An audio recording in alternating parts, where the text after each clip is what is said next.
பேர் வந்து வினோத் குமார்னு. எம்என்டிஸ்னு சொல்லுவாங்களே இவங்கள. ஸ்ரீலங்கா பவுலர் மாரி இருக்கிற ஃபிஷ் அப்படியே இருக்குன்ட்டு மெண்டிஸ்ன்னு வச்சுட்டு போனோம். அது அப்படின்னா பசங்க கூட கூட கூட அப்படியே மெண்டிஸ்ன்னு எல்லாருக்கும் தெரிய ஆரம்பிச்சு. படிப்பு அவ்வளோ கிடையாது. எங்கள் அப்பா ஃபுல்லாக ஃபிஷ் கட்டரில் வேலை இது பண்ணி விட்டுருந்தாரு. ஃபிஷ் கட்டர் வேலைக்கு போயிருந்தேன். அங்கே ஃபுல்லாக குடி கிடின்னு இருந்தது. அங்கேருந்து அவாய்ட் பண்ணின்னு தான் இந்த வேலைக்கு வந்தேன். தெய்வம் மாரி இந்த வேலை எனக்கு வச்சுது. ஃப்ரெண்டுங்க அசிங்க பார்த்தினானுங்க, லவ் பண்ணுற பொண்ணு விட்டு போயிடுச்சு இந்த வேலையாலேயே. பொண்ணு போனால் போது வேலையை விடக்கூடாதுல்ல.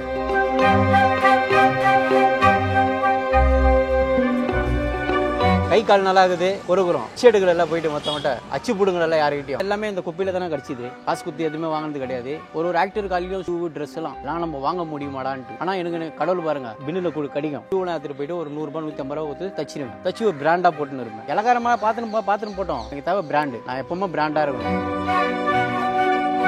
நான் உங்களை அதிகமா பார்த்து இன்ஸ்பயர் ஆனது எது அப்படின்னா டான்ஸ் ஆடினது. ஸோ அந்த கதை என்ன? அது வந்து வேலை முடிஞ்ச பேருக்கு நம்மளை பார்ப்பீங்க எப்படின்ட்டு. அதுல வேற மாதிரி இருப்பேன். டான்ஸ்னு ஒரு காஸ்டியூம் இருக்கு, ஜிம்முக்குன்னு ஒரு காஸ்டியூம் இருக்கு. எல்லாருக்கும் விதவிதமா வச்சிருப்பேன்.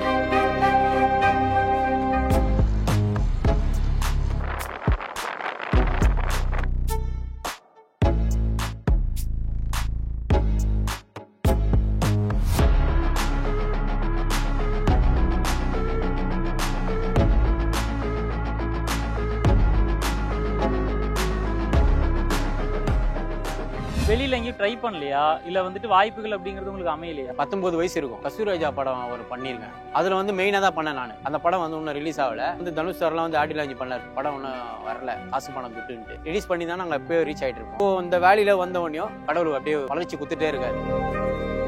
இந்த டான்ஸர் நம்ம கூட இருக்கிற பசங்களே நம்மள ஒரு மாதிரி பார்ப்பானுங்க. அந்த வேலை செய்யறத பார்த்துட்டு இவன் குப்பை வேலை செய்யறான்டா அப்படின்னு நினைப்பானு. இப்போ கொஞ்சம் அவாய்ட் பண்றானுங்க நம்ம. நான் அதெல்லாம் கண்டுக்க மாட்டேன். என் வேலை பார்த்துட்டு போயிட்டே இருப்பேன். இந்த வேலைக்கு நீங்க வர்றதுக்கு முதல் காரணம்னா யாரு? எங்க அம்மா. நான் எந்த வேலை இருந்தாலும் செய்வேன். காஸ்மோ கிளப்ல பாத்ரூம் கழுவிக்கிறேன், கேப்பாகவும் உள்ள பாத்ரூம் கழுவிக்கிறேன், எச் பிளேட்லாம் எடுத்துக்கிறேன். இப்போ இந்த வேலைக்கு வந்துக்கிறேன். நாத்தம் கீத்தம் எதுவுமே பாக்குறது கிடையாது. பூமி பழையாலைய இலகாரமா பார்த்துட்டே இருக்கீங்க. நாங்க படிப்பறிவு கிடையாதுண்ணா எங்களுக்கு. படிச்சவன் வந்து படிப்பறிவு இல்லாதவன் மாரி நடந்துப்பான். நாங்க படிச்சவன் மாரி நடந்துப்போம். எங்களை நீங்க மரியாதையா வச்சுக்கிட்டீங்கன்னா நாங்களும் மரியாதையா இருப்போம். நீங்க இலகாரமா பாத்தீங்கன்னா நாங்களும் இலகாரமா தான் பார்ப்போம். தரணியெங்கும் வாழும் தமிழ் நெஞ்சங்களுக்கும் ஆரோ ரூட்ஸ் நேயர்களுக்கும் விஜய் சங்கரின் வணக்கங்கள். இன்றைக்கி நம்ம யாரை பற்றி பார்க்க போகிறோம் அப்படின்னா, ரொம்ப நாளாகவே நான் ஒருத்தருடைய கான்டாக்டை தேடிட்டு இருந்தேன். எல்லாரையுமே ரசிக்க வச்சு சந்தோஷப்படுத்தின ஒரு மனுஷன். ஆனால் இப்போது நாங்கள் ட்ரிப்ளிகேண்டில் ஒரு ஷூட் முடிச்சுட்டு வரும்போது அவர் வந்து துப்புரவு தொழில் செஞ்சுட்டு இருந்தார். எனக்கு அதை பார்த்தோன்னே ரொம்ப ஆச்சரியமாயிடுச்சு. அவருடைய லைஃப் ஸ்டோரி கேட்கும்போது இன்னும் அதிர்ச்சியாகவும் இருந்தது. ஸோ அவர் யார், என்ன பண்ணுறாரு, இது எல்லாத்தையுமே தாண்டி அவருடைய வாழ்க்கை என்ன அப்படிங்கிறத நம்ம அவர்கிட்டே கேட்டு தெரிஞ்சுக்க போகிறோம். ஸோ வாங்க போகலாம். அண்ணா வணக்கம்ண்ணே. ஃப்ரீயாக இருக்கீங்களா? ஃப்ரீ தானே.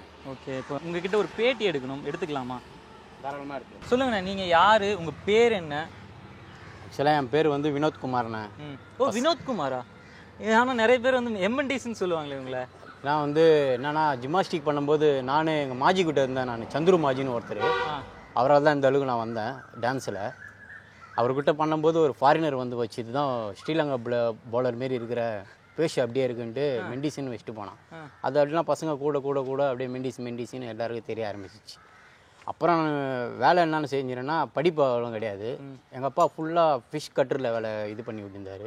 ஃபிஷ் கட்டர் வேலைக்கு போயிருந்தேன். அங்கே ஃபுல்லாக குடி கிடின்னு இருந்தது. அங்கேருந்து அவாய்ட் பண்ணின்னு தான் இந்த வேலைக்கு வந்தேன். தெய்வம் மாரி இந்த வேலை எனக்கு வச்சுது. கடல் புண்ணியத்தில். எப்போ நீங்கள் ஸ்டார்ட் பண்ணீங்க?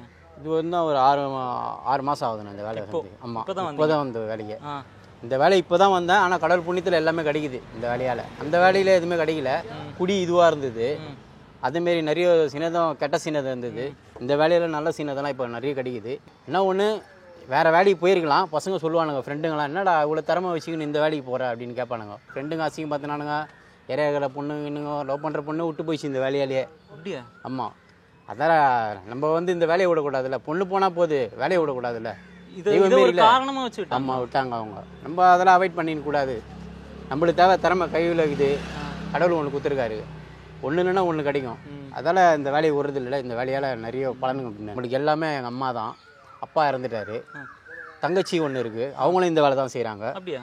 ஆக்சுவலாக அவங்களும் பாக்ஸர். அவங்க அவங்க வந்து நேஷ் எடுத்துல ஒரு ப்ராக்டிஸ் பண்ணுறாங்க. ஒரு சாம்பியன் ஒன்று வச்சாங்க. இப்போது அவங்களும் இந்த வேலை தான் செய்கிறாங்க கூச்சப்படாமல். நீங்கள் இந்த 6 மாதம் இங்கே இதில் வேலை செஞ்சுருக்கீங்க. ஸோ இது வரைக்கும் உங்களை வந்துட்டு நிறைய பேர் நிறைய விதமாக கேலி கிண்டல் எல்லாமே நிறைய பண்ணிட்டாங்க. அதில் வந்து இப்போ உங்களை வந்து பாதிச்சிருக்கும்ல, ரொம்ப நிறைய பாதிச்சு. எந்த ஒரு விஷயம் உங்களை ரொம்ப பாதிச்சுது அவங்க கேலி கிண்டல் பண்ணதில்? கேலி கிண்டல் பண்ணதில் இந்த வேலையை விட்டு போயிடலாமான்னு ஒரு பாதிச்சுது. அப்புறம் வந்து இந்த வேலையை வந்து இலக்காரமாக பேசினாங்க எல்லாருமே. அதை நிறைய அவாய்ட் பண்ணேன் நான். அவனுங்கள விட்டு அவாய்ட் பண்ணி இந்த வேலையை உள்ள நான் எனக்கு தேவை இந்த வேலை தான். ஏன்னா 10 ரூபா கையில் இருந்தால் தான் அவனுங்க என்கிட்ட வரானுங்க. நான் இதில் ஒரு பாட்டிலு ஒரு வேட்டர் கேன் பொறுக்கி ஒரு அட்டை போட்டானா ஒரு 300 400 வருது. அவனுக்கு சம்பாதிக்க முடியாது. ஒரு 2 ஹவரில் நான் சம்பாதிப்பேன். இதில் ஒரு ஏரியாவில் ஹவுசிங் போர்டு அந்தமாரி போனால் ஒரு பாட்டில் வீட்டில் பொறுக்குவேன். கூச்சப்படாமல் பொறுக்குவேன். இந்த பொண்ணுங்க போகுது அது போகுது இவங்க போகிறாங்களான்னு இல்லை. கை கால் நல்லாகுது பொறுக்குறோம். பிச்சை எடுக்கிறதெல்லாம் போயிட்டு மொத்தமட்ட அச்சு பிடுங்களெல்லாம் யார்கிட்டையும் நேர்மையாக பொறுக்குறோம். வண்டி கடல் புண்ணியத்தில் டியூட்டியில் கொடுத்துருக்காங்க. அழகாக அதிலே வேலை செய்கிறேன். சூப்பர்வைசரும் நம்மளை பக்கம் தனியாக இருக்கிறாங்க. அவங்கள குத்த சொல்லக்கூடாது. அவங்களும் நம்மளுக்கு சப்போர்ட்டாக இருக்காங்க. அவங்க சொல்கிற வேலையை நாங்கள் பக்காவாக செஞ்சிடறோம். அவங்க சொல்கிற வேலையை செஞ்சுட்டு தான் நாங்கள் இந்த வேலையை செய்கிறோம். எங்கள் செலவுக்கு எங்கள் பெட்ரோல் செலவுக்கு தான். இப்போ வந்து இந்த வேலையில் நீங்கள் நிறைய கஷ்டப்பட்டேன், என்னால் வந்துட்டு நிறைய டைம் வேலையை விட்டு போயிடலான்னு நினச்சேன். அந்த மாதிரி நேரங்களில் எந்த ஒரு விஷயத்துக்காக நீங்கள் அழுதுருக்கீங்க? இப்போது எனக்கு வந்து ரொம்ப முடியலடா என்ன போகுதுடா அப்படின்ற மாதிரி ஃபீல் பண்ணியிருக்கீங்களே, அந்த மாதிரி அழுதுண்டா என்னைக்காவது? நிறைய வாட்டி அழுதுருக்கேண்ணே. ஏன் எழுதிருக்கேன்னா, என்னடா கையில் இவ்வளோ திறமை கொடுத்துருக்கான் கடவுள், ஏன் இப்படி போகாமல் இப்படியே இருக்கும் அப்படின்ட்டு நிறைய வாட்டி எழுதிருக்கேன். நிறைய வாட்டி ஃபீல் பண்ணிக்கிறேன். எவ்வளோ திறமை கொடுத்துருக்காரு கையில், அதை வச்சு எப்படியே வந்து போயிருக்கலாம். ஏன் இப்படி விட்டுருக்காருன்னு எனக்கே இன்னும் தெரில. சரி எந்த வழியோ நல்ல வழி தான் அமைச்சிருக்காருன்னு நினச்சிட்டு இந்த வேலைக்கு போயிட்டே இருக்கேன். அப்படியே இந்த வேலைக்கும் போகிறேன். ஈவினிங் கிளாஸுக்கு போவேன். சப்போஸ் கோயில் திருவிழாலாம் வரும், ஷோஸ் போவேன். அது ஒரு 800 700 வரும். அப்படியே ஒரு லைன் போயிட்டுருக்கு. இப்படியே இந்த வேலையும் அதுவும் போயிட்டுருக்கு. திடீர்னு ஒரு பர்மிஷன் கேட்டுன்னு ஒரு ஷூட்டிங் கீட்டிங் வந்ததுன்னா அப்படியே பர்மிஷன் கேட்டுன்னு போய்டும். ஓகே, பர்மிஷன் உங்களுக்கு கண்டிப்பாக கொடுப்பாரு. நம்மளுக்கு நம்ம அந்த அளவுக்கு வேலை செய்கிறோம், கெட்ட பேர் எடுக்காமல் இருக்கோம். சூப்பர்வைசர் பக்கத்துணையாக இருக்கிறாங்க. ராகேஷ்னு ஒருத்தர் இருக்கார். அவர் பக்கத்துணையாக நம்மளுக்கு பண்ணிகிட்டே இருக்கார் எல்லாமே சூப்பர்வைசர். இந்த வேலையால் உங்களுக்கு கிடைச்ச அதிகபட்ச இன்பம்னா இது, அதிகபட்ச துன்பம்னா இதுன்னு? இந்த வேலையில் ஃபுல்லாமே எனக்கு இன்பம் தானே, துன்பமே கிடையாது. சத்தியமான துன்பமே கிடையாது, இன்பமாக தான் இருக்குது. காலையில் ஆரோக்கியமாக எழுந்துக்கிறோம் 5 மணிக்கு. இது வேறு வேலையில் இருந்தால் என்ன பண்ணிடுவோம், சோம்பேறியாக தூங்கிட்டு இருப்போம். 5 மணிக்கு எழுந்துக்கிறோம். கரெக்டாக 6:30 மணிக்கு போய் டிப்போவில் போய் வண்டி எடுக்கிறோம். ஏரியாவுக்கு 8 மணிக்கு போகிறோம். ஃபுல் குப்பையை எடுக்கிறோம். 9 மணிக்கெலாம் முடிச்சிடுறோம். 9 மணிக்கு முடிச்சுட்டு 10 மணிக்கு சாப்பிட்றோம். அதுக்கப்புறம் நம்ம தான் ராஜா மாரி சுற்றுறோம். சூப்பர்வைசர் 1 2 சொன்னாருன்னா அது போய் செய்கிறோம், அவ்வளோதான். வேறு எதுவுமே கிடையாது. வேறு குறைச்சலே கிடையாது. இந்த வேலை என்ன ஒன்று குறைச்சல்னா, வெளியே வேறு ஒருத்தவங்க தான் குறைச்சல். இது எடு அதை எடுன்னு குறைச்சல் பண்ணிகிட்டே இருப்பாங்க. சூப்பர்வைசருங்கள்லாம் இதில் குறைச்சலே கிடையாது. வேலையை கரெக்டாக நாங்கள் செஞ்சுருவோம். இப்போ மக்கள்லாம் வந்து இந்த வேலையை நீங்கள் செய்யும்போதோ இல்லாட்டி வீட்டிலலாம் போய் எடுக்கும்போதோ என்ன மாதிரியெல்லாம் வந்துட்டு உங்களை ட்ரீட் பண்ணுவாங்க? நம்ம நிறைய வாட்டி சில இடத்துலலாம் அசிங்கப்படுத்துவாங்கண்ணே. சில இடத்துலலாம் வெளியில் அவாய்ட் பண்ணி நிற்க வைப்பாங்க. சில இடத்துல உள்ளே கூப்பிடுவாங்க. சில பேர் மரியாதையாக கூப்பிடுவாங்க. சில பேர்லாம் இங்கே இருறான்னுவாங்க. மரியாதை இல்லாமல் ஏன்னுவாங்க. ஒரு நாயை பார்க்குற மாதிரி பார்ப்பாங்க, தெரு நாயை பார்க்குற மாதிரி பார்ப்பாங்க, வீட்டு நாயை பார்க்குற மாதிரி பார்க்க மாட்டாங்க எங்களை. நிறைய பேர் ஹெல்ப் பண்ணிட்டு தான் வராங்க. சில பேர் தான் எங்களை அவாய்ட் பண்ணிகிட்டே வராங்க. அது ஏன்னு தெரிய மாட்டேன். நான் உங்களை அதிகமாக பார்த்து இன்ஸ்பயர் ஆனது எது அப்படின்னா, பல மேடைகளில் நீங்கள் டான்ஸ் ஆடினது இதெல்லாம் பார்த்து தான் நான் உங்கள் மேலே ஒரு இன்ஸ்பிரேஷன் ஆனேன். பயங்கரமாக ஆடுறாரு இந்த மனுஷன் அப்படின்ற மாதிரி இன்ஸ்பயர் ஆனேன். ஸோ அந்த கதை என்ன? அது வந்து வேலையை முடிஞ்ச பேருக்கு நம்மளை பார்ப்பீங்க எப்படின்ட்டு டேர்கெட்டே வேறு. அதில் வேறு மாதிரி இருப்பேன். டான்ஸுன்னு ஒரு காஸ்டியூம் இருக்குது, ஜிம்முக்குன்னு ஒரு காஸ்டியூம் இருக்குது. எல்லாருக்கும் விதவிதமாக வச்சுருப்பேன். விதவிதமாக வச்சுருக்கேன்னா எல்லாமே இந்த குப்பையில் தானே கிடச்சிது. காசு குத்தி எதுவுமே வாங்கினது கிடையாது. குப்பையில் பொறுக்குவேன். ஆமாம், நான் வந்து ஷூட்டிங் போகும்போது ஒரு மாஸ்டர் கால்லையும் ஒரு ஆக்டர் கால்லையும் ஷூலாம் வந்து பார்ப்பேன். ஷூ ட்ரெஸ்ஸெல்லாம் இதெல்லாம் நம்ம வாங்க முடியுமாடான்ட்டு. ஆனால் எனக்கு கடவுள் பாருங்கள், எப்படி இருந்தாலும் இது கடவுள் பின்னில் கிடைக்கும். அந்த பின்னில் என்ன பண்ணுவேன், ஷூலாம் எடுத்துகிட்டு போய்ட்டு ஒரு 100 ரூபா 150 ரூபா கொடுத்து தச்சிடுவேன். தச்சு ஒரு பிராண்டாக போட்டுன்னு இருப்பேன். என்னடா பிராண்டு போட்டுனுங்கிற எல்லோரும் கேட்பாங்க. குப்பையில் கச்சிதுங்க, இங்கே இருந்தால் பொறுக்குங்க கூட வந்து அப்படின்னுங்க. ஏன்னா நம்மளுக்கு தேவை இதுதான். இலக்காரமாக பார்த்துன்னு போட்டோம். நம்மளுக்கு தேவை இது தானே. எனக்கு தேவை பிராண்டு. நான் எப்போவுமே பிராண்டாக இருக்கணும். என் வேலையும் பிராண்டு தான். எனக்கு நைக்குனா நானும் நைக்கு தான், ரீபக்குனா அது நானே ரீபக்கு தான். எனக்கு அது தாங்க. தூய்மை பணிக்கான ஒரு பரிமாணத்தை நாங்கள் பார்த்துட்டோம். அடுத்து உங்களுடைய டான்ஸர் பரிமாணத்தை நாங்கள் பார்க்கணும். கண்டிப்பாக பார்க்கலாண்ணே, வாங்க.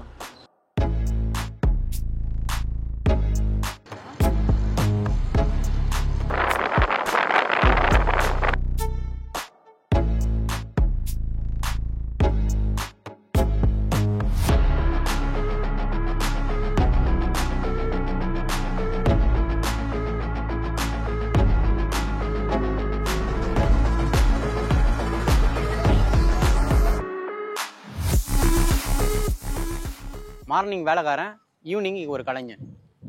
ஈவினிங் ஃபுல்லாக ப்ராக்டிஸு, டான்ஸிங்கு அப்படி போயிட்டுருக்கு நம்ம லைனு. மார்னிங் ஃபுல்லாக ஒர்க்கு தான், ஃபுல்லாக நம்ம அந்த வேலை தான், சுமித் வேலை தான் நம்மளுக்கு, தூய்மை பணியாளர் வேலை தான் நம்மளுக்கு. சில டைம் ஈவினிங் மட்டும் டான்ஸு, ஜிம்னாஸ்டிக், ஜிம்மு அதில் ஒரு லைக் பண்ணி போயிட்டே இருப்பேன். அது ஒரு போதை மாரி எனக்கு. வந்து இவ்வளோ கஷ்டங்களுக்கு உள்ளார நீங்கள் எப்படி இந்த டான்ஸ் அப்படின்ற ஒரு விஷயத்தை கற்றுக்கணும்னு நினச்சிங்க? ஒரு 9 வயசில் கற்றுக்கணுண்ணே. 9 வயசுலேருந்தே கற்றுக்க ஆரம்பிச்சு. இது வந்து டான்ஸுக்கு வந்து எனக்கு மாஸ்டர் யாருன்னா ராக்கின்னு ஒருத்தர். அவன் தான் செக்தல்மெண்ட்டு, பால் அண்ணன், ராக்கி வந்து எல்லாமே கோயில் திருவிழா ஆட போவோம். சேலம், ஈரோடு, நாமக்கல் அப்படி போவோம். அப்போ ஒரு ஜாலியாக ஒரு ட்ராவல் மாரி சுற்றிட்டே இருப்போம். நான் 500 ரூபா கொடுப்பானுங்க, 500 ரூபா கொடுப்பாங்க. 400 ரூபாயில் ஒரு குடி ஆகிடும். அப்படியே 100 ரூபா வீட்டுக்கு செலவு கொடுத்தாம போவோம். அதுவும் குத்து தான் போவோம், இல்லைன்னா எங்கள் செலவுக்கு வச்சுப்போம். 500 ரூபா தான் கொடுப்பாங்க அங்கே அவுட்டூர் போனாலே. இப்போ ஒரு 1500 ரூபா கொடுக்க ஆரம்பிச்சிட்டாங்க. இப்போ போகிறது கிடையாது அவுட்டூர். ஃபுல்லாக நம்ம சுமித் வேலையை தூய்மை பணியாளராக ஆகிடுச்சு. தூய்மை பணியாளராக இருக்கும்போது நிறைய கஷ்டங்களும் பார்த்துருப்பீங்க. இப்போ டான்ஸராக இருக்கும்போது அங்கே வந்துட்டு உங்களுக்கு என்ன மாதிரியான டிஃபிகல்ட்டிஸ்லாம் இருந்தது? சில இடத்துல டான்ஸர் நம்ம கூட இருக்கிற பசங்களே நம்மள ஒரு மாதிரி பார்ப்பானுங்க. எதுனா அந்த வேலை செய்கிறத பார்த்துட்டு, ஏய் இவன் குப்பை வேலை செய்கிறான்டா அப்படின்னு நினைப்பானுங்க. அவனுங்க நினைக்கிறது எனக்கு தெரியும். ஃபஸ்ட்டு இந்த நினச்சது எப்படி நினைக்கிறானுங்கோ, ஜாலியாக பேசுவானுங்கோ. இப்போ கொஞ்சம் கொஞ்சம் அவாய்ட் பண்ணுறானுங்க நம்மளை. ஏன்னா இந்த வேலையை இப்போ அந்தமாரி அவனுங்க என்னவோ பெரிய பெரிய அப்பார்ட்மெண்ட்டில் இருக்கிற மாரி, பெரிய பெரிய ஸ்டூடியோவில் ஒர்க் பண்ணுற மாரி, பெரிய பெரிய மாஸ்டர் பசங்க மாரி அவனுங்க இது பண்ணுவானுங்க, நல்லா டீச் பண்ணுவானுங்க. நம்மளை கொஞ்சம் அவாய்ட் பண்ணிகிட்டே இருப்பானுங்க. நான் அதெல்லாம் கண்டுக்க மாட்டேன். என் வேலை பார்த்துட்டு போயிட்டே இருப்பேன். ரஜினி சார் சொல்கிற மாரி போயிட்டே இருக்க வேண்டியதுண்டா அப்படின்ற மாரி தான். இப்போ இவ்வளோ திறமை இருக்குல்ல நான் உங்ககிட்ட, நான் டான்ஸ் ஆடுறேன் அப்படின்னு சொல்கிறீங்க.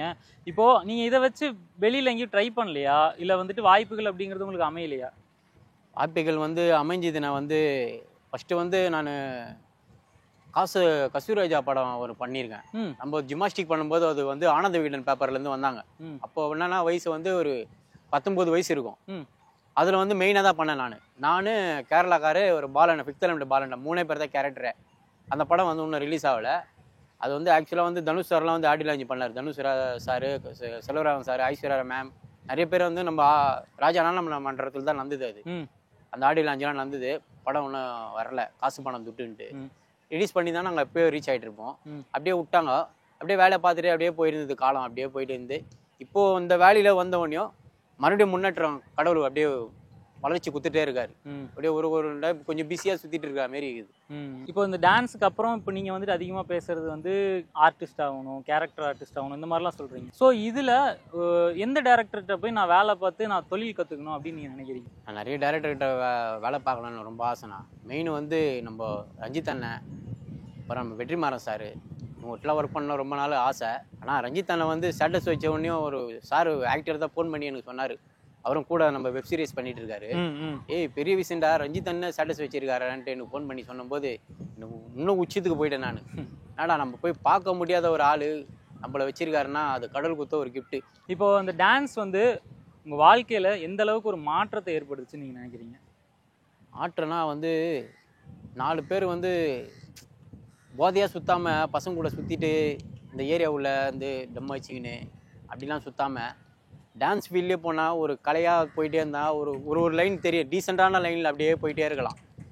கெட்ட லைனில் போகாமல் ஒரு டீசெண்டான லைன்லேயே போயிடலாம். இந்த டீசெண்டான லைன்லேயே அப்படியே போயிட்டே இருக்கு நம்ம லைனு. கெட்ட லைன் போகல இப்போ மைண்ட் செட்டு. அந்த இதுலேருந்து அவாய்ட் பண்ணி அப்படியே வந்தாச்சு. இதுலேருந்து இப்போது நீங்கள் வந்து குடியினால நான் நிறைய கெட்டு போனேன், நான் வந்து அந்த மீன் வெட்டுற வேலையில் இருக்கிறப்போ நான் நிறைய குடித்தேன் அப்படின்னு சொன்னீங்கல்ல. அப்போது உங்களை பார்த்தவங்க ஒரு விதமாக பேசியிருப்பாங்க, இப்போது உங்களை பார்க்குறவங்க என்ன விதமாக பேசுகிறாங்க, அப்போக்கும் இப்போக்கும் உங்களுக்கு என்ன வித்தியாசம் தெரியுது? நான் ஃபஸ்ட்டு இந்த மீன் வேலை செய்யும் போதெல்லாம் வந்து குடிச்சிட்டு இருப்பேனே. சொந்தக்காரங்களாம் அப்போல்லாம் நம்மளுக்கு வீடு வாசல் கிடையாது, இப்போவும் கிடையாது தான். வாடகை வீட்டில் தான் இருக்கிறோம். சொந்த வீடெலாம் இச்சு தள்ளிட்டாங்க, இன்னும் வீடும் தரல. வீட்டில் டிவி பார்க்க போவேன் சொந்தக்கார வீட்டில். அப்போ குடிக்க மாட்டேன் ரொம்பலாம். என்னென்னா இலக்காரமாக பார்த்து அமுச்சு விட்றாங்க வெளியிலலாம், தெத்தியாமல் போவாங்க. சில இடத்துல என்ன பண்ணுவாங்க, ஓவராக அதில் மன கஷ்டத்தில் ஓவராக குடிக்க ஆரம்பிச்சிட்டேன். குடிக்க ஆரம்பித்தோன்னு நிறைய பேர் அவாய்ட் பண்ண ஆரம்பித்தாங்க. ஏய் இவன் குடிக்காரன்டா, பையன் வேஸ்டா, குடிக்கார பையன்டா, மெண்டிஸு குடிக்காரன்டா, மெண்டிஸு குடிக்காரன்டா சொல்லினே இருந்தாங்க. அதால் நான் நிறைய பேர் வெறுத்துட்டேன். சரி வானடான்ட்டு இப்போ இந்த வேலைக்கு வந்தோடனே இந்த வீடு அங்கேருந்து இச்சோடனே நாங்கள் வீட்டு வாடகை வந்தோம் பாருங்கள், மாற்றமே அப்படியே மாறிச்சு. டோட்டலாக சேஞ்ச் ஆயிடுச்சு அப்படியே. இப்போ அந்த குடிக்காரன்னு சொன்னாங்க பாரு, அவங்களாம் டேய் நீ வீட்டுக்கு வாடான்றாங்க. எனக்கு ஒரு மாதிரி ஆகுது. அவங்ககிட்டலாம் திரும்பி போய் ஏன் பேசணுன்ட்டுன்னு ஒரு மாதிரி ஆயிடுச்சு. இப்போ நான் நல்லபடியாக இருக்கிறேன், நல்ல பொசிஷனில் இருக்கேன், நல்லபடியாக போயிட்டே இருக்கேன். இப்போ அவங்க வந்து என்னை கேட்டே இருக்காங்க, படா என் பசங்களுக்கு கொஞ்சம் திருத்தி வைடா, இப்போ சொல்கிறா நீ இது மாறின மாரி சொல்கிறா, என்ன மருந்துடா சாப்பிட்ட, குடிக்கு என்னடா மருந்து சாப்பிட்ட? அதெல்லாம் நான் எதுவுமே சாப்பிட்லங்க. கடவுள் புண்ணியத்தில் நான் நல்லபடியாக ஆகிட்டேன். எங்கள் அம்மா சொன்னதை கேட்டேன், உன் புள்ளியை நீங்களே திருத்துங்க, அவன் மாறுவான் அப்படின்னேன். நான் 4 பேர் திருத்தினே இருக்கிறேன், 4 பேர் மாறிட்டே தான் வராங்க. அது எனக்கு சந்தோஷமாக இருக்குண்ணா ரொம்ப. ஆனால் உங்களோட பாடி கட்ஸு இதெல்லாம் பார்க்கும்போது நீங்கள் பயங்கரமான ஜிம் எந்தூசியாஸ்டாக இருப்பீங்க போலயே. ஆமாண்ணா, நம்மளுக்கு ஜிம்மில் கொஞ்சம் இன்ட்ரெஸ்ட்டாக தான் இருந்தது. நிறைய பேர் சொன்னாங்க ஸ்டேஜ் ஏறான்ட்டு. அப்புறம் லோகுன்னு ஒருத்தர் வந்து அவர் கவர்மெண்ட் ஜிம்மில் தான் இருக்கார். அவர் ஏறுன்னாரு, டேய் உடம்பு வச்சுக்கிறது வேஸ்ட்டுடா, ஏந்தி ஒரு ஒரு மெடல் அச்சு பாடுறா அப்படின்னாரு. சரி மாஸ்டர், நான் வரேன் மாஸ்டர் அண்ணன். சரி, நம்ம எர்ணாகுளத்தில் தான் நடந்தது அது காம்படிஷனு. ஏறினேன், ஆனால் போசிங் தெரியாது நம்மளுக்கு. அதை பற்றி ஃபுல்லாக டான்ஸே இருந்தோமா, போசிங் தெரியாது. ஃபுல்லாக இதில் இருக்கும்போது போசிங் கொஞ்சம் கொஞ்சமாக கத்துறேன்டா வாடான்னா. ஒரு நாள் தான் ட்ரைனிங்கு. இப்போ போனேன், ஆனால் 3வது ஆச்சேன். ரொம்ப பெருமையாக இருந்தது. அந்த ஷீல்டுலாம் காட்டுறேன் இருங்க. இது அதுக்கேற்ற சர்டிஃபிகேட். இதுவும் ஒரு ஷீல்டு. இது அதை அடிச்சுது தான். இதுவும் 3வது ப்ரைஸ் அடிச்சுது. இது இந்த மெடலும் அதில் அடிச்சது தான். இதில் ஃபுல்லாக மெடலு. இத்தனை மெடலா? இதெல்லாம் வந்து ஜிம்மில் வந்து இந்த புஷ்அப்ஸ் அடிப்பாங்கள்ல, 100, 150, 200, அதில் வந்து அடிச்சுது இதெல்லாம். மேக்ஸிமம் எத்தனை புஷ்அப்ஸ் அடிச்சிருக்கீங்க? 100 அடிச்சிக்கிறேன், 150 அடிச்சிருக்கேன். அதில் அடிச்சுது இதெல்லாம் மெடலு. அதில் வாங்கினது இது வந்து நம்ம கலைஞர் நூற்றாண்டு விழா நம்ம பார்த்தீங்களா, செல்வா மாஸ்டர்து. செல்வா மாஸ்டர்னா ஃபைட் மாஸ்டர் செல்வா மாஸ்டர். அவருக்கு கொரியரில் போனோம் எல்லாருமே, பசங்க எல்லாருக்கும் ஜாலியாக ஒரு இது பண்ணாங்க. கலைஞர் சார் நூற்றாண்டு விழா இது வாங்கினது. எல்லாம் ஒரு திறமை. இதெல்லாம் கிடைக்குமான ஒரு கனவு. எல்லாம் இந்த வேலையால் தான் கிடைச்சிட்டே வருது. இந்த வேலையால் போனதால் சில வாய்ப்புகள் வந்துகிட்டே தான் இருக்குது. இது வந்து நம்ம யாருன்னா ஒரு போலீஸு இதில் வந்து டான்ஸ் நிகழ்ச்சி வச்சாங்க கோயில் திருவிழாவுக்கு. அதுக்கு ஒரு கிஃப்டாக ஒன்று கொடுத்தாங்க. இதுவும் வந்து ஜிம்மில் கொடுத்தது தான். இந்த ஜிம்மு பார்த்துருப்பீங்க, நம்ம ஈசிஆரில் இருக்குது, வயமாறு அங்கெல்லாம் இருக்குது இந்த ஜிம். ஒரு மெடல் அடிச்சிருக்கோம். அதுக்கேற்ற மாதிரி கடவுளும் கொடுக்குறாரு. நல்ல வழி போனால்தான் நல்ல வழி பிறக்கணுவாங்க. நான் நல்ல வழி போயிட்டு இருக்கேன். நல்ல வழி தான் கிடைக்குது. இப்போ வேற எதுவுமே மாற்றம் இல்லைண்ணே. இப்போ நீங்கள் வார்த்தைக்கு வார்த்தை இந்த வேலையால் தான் எனக்கு எல்லாமே கிடைக்குது அப்படின்னு சொல்கிறீங்களே, இந்த வேலைக்கு நீங்கள் வர்றதுக்கு முதல் காரணம்னா யார்? எங்கள் அம்மா தானே இந்த வேலைக்கே எனக்கு காரணமே. இந்த வேலைக்கு அமைச்சதே எங்கள் அம்மா தான். குச்சப்படாமல் போடான்னாங்க. நான் எந்த வேலை இருந்தாலும் செய்வேன். காஸ்மோ கிளப்பில் பாத்ரூம் கழுவிக்கிறேன், சேப்பாக்கம் உள்ள பாத்ரூம் கழுவிக்கிறேன், எச்சு பிளேட்லாம் எடுத்துக்கிறேன், நிறைய வேலை செஞ்சுக்கிறேண்ணே. எல்லா வேலையும் செஞ்சாச்சு. இப்போ இந்த வேலைக்கு வந்துக்கிறேன். அதான் அந்த வேலை செஞ்சு இந்த வேலை செய்கிறேன், அவ்வளோதான். நாத்தம் கீத்தம் எதுவுமே பார்க்குறது கிடையாது. ஸ்மெல்லு பார்க்குறதுல, ஸ்கின் அலர்ஜி அதெல்லாம் பார்க்குறதே இல்லை. எந்த வேலையாக இருந்தாலும் போயிட்டே இருக்குது. எந்த குப்பையாக இருந்தாலும் உள்ளே இறங்குறது தான். பின்னு உள்ளே இறங்கி தான் குப்பையை இது பண்ணுவேன் எல்லாமே. எந்த வெறும் கையில் கூட பண்ணுவேன், க்ளோஸ் இல்லாமல் கூட பண்ணிகிட்டே இருப்பேன் அந்த வேலையை. வேறு நம்மளுக்கு அந்த ஸ்மெல்லை பற்றி எதுவுமே இல்லை, நோயை பற்றி எதுவுமே கிடையாது. போயிட்டே இருக்குது ட்ராவல் அப்படியே. இப்போது என் லைஃப்பில் நான் இவ்வளோ அச்சீவ் பண்ணணும், எல்லாத்துக்கும் ஒரு கோல் இருக்கும், எய்ம் இருக்கும். நான் இதை அச்சீவ் பண்ணணுன்னா நீங்கள் எதை அச்சீவ் பண்ணணும்னு நினைக்கிறீங்க? உங்களுடைய ஆசைன்றது என்ன? என் ஆசை மூவியில் ஒரு நல்ல நிலைமைக்கு வரணுண்ணே. ஒரு வில்லன் கேரக்டராக வரணும், இல்லை எதனா ஒரு ட்ராவலில் போயிட்டே இருக்கணும் மூவி உள்ள. அதுதான் நம்ம லட்சியமே அதுதான் எனக்கு கனவே. எதனா ஒரு ட்ராவல் இவ்வளோ திறமை இருக்குல்ல, எதனா ஒரு கண்டிப்பாக கிடைக்கின்ற அதே போயிட்டே இருக்குண்ணே நம்ம இதுவே. கட்சியாக ஒரே ஒரு கேள்விண்ணே, இந்த சமூகத்துக்கு உங்களுடைய மாற்றத்திலிருந்து ஒரு நல்ல கருத்து சொல்லணும்னா நீங்கள் என்ன சொல்லுவீங்க? சில இடத்துல வந்து ஒரு மாதிரி அவாய்ட் பண்ணுவாங்க, தண்ணி கொடுக்க மாட்டாங்க, ஒரு மாதிரி இலக்காரமாக பார்ப்பாங்க. அதுமாரி லேடிஸை என்ன பண்ணுவாங்க, பெருகிறவங்கள ஏய் இங்கே வா அப்படின்வாங்க, ஏம்மா இங்கே வாமா அப்படின்வாங்க.